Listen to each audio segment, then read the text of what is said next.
This poem is for people who are over the age of 40. So if you're under the age of 40, please evacuate the premises. Thank you very much. And then whatever happens after here, after 9 months, is not my baby. Unintended. Pentium 1 processing. Went over the edge. So I'm gonna try and remember this poem. I haven't done it in a very long time. So yeah. This is not for the faint-hearted, nor who easily depart from this, because this is a sacred act that should be practiced freely, and it's only performed by souls and not by mere human beings. Precisely.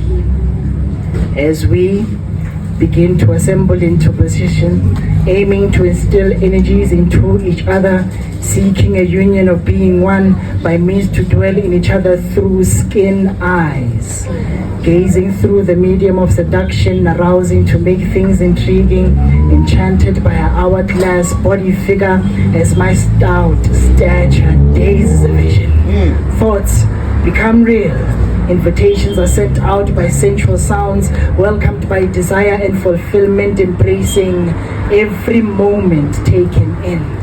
For the floodgates of heaven to open up, we would fall, play the game, and we would undress to present our base chakras, our scent us towards each other. As I start to taste the sweet nectar of a fruit, to examine its juice, I use the tip of my tongue, sipping from the fountain of her youth, getting her body to quiver as my arrow hits the mark, and in return she would lick the head of the wood. The depth of her mouth moves me as she blows away, as I stand at attention, as she performs her tongue techniques. Her mouth is a black hole as a swallow's, all 9 inches as a whole. Every touch is a vibrating pulse. Tongues in tantra tango as lips are in sync, as hands cup up her firm breasts. Her index finger caresses my chest. To submit into each other's ecstasy, dive into each other's vulnerability, wrapped around in heightened feelings. The room is held by heavy moaning.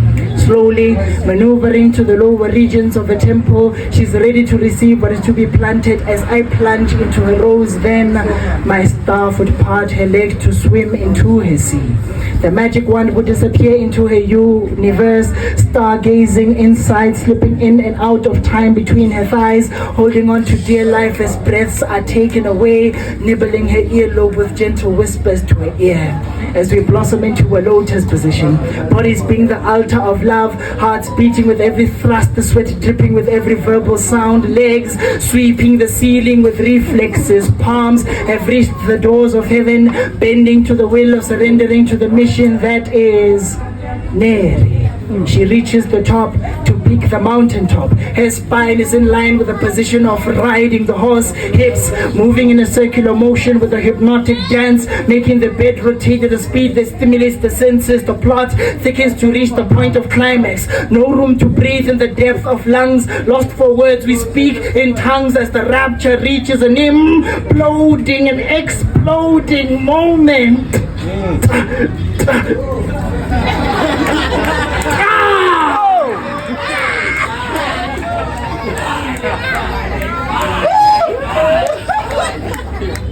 Hey, let's go, man. The night reaches release. Mind, body, and soul recollect after coming the after effects. Energies are interwoven. Bodies have collapsed in the aura of fulfillment. She rests her head on my chest, exhaling and inhaling joy, listening to the stillness of my heart beating at peace. Senses now make sense. She's complete. Glories in the freedom of being naked. I stroke her hair like a gentle spring breeze, kissing her forehead to seal our union. Home is where the heart is, and love is where life breathes. Such a sacred act brings souls in earthly form degrees. This is not for the faint-hearted, nor who easily part from this, because this is a sacred act that should be practiced freely, and it's only performed by souls and not by mere human beings. Precisely.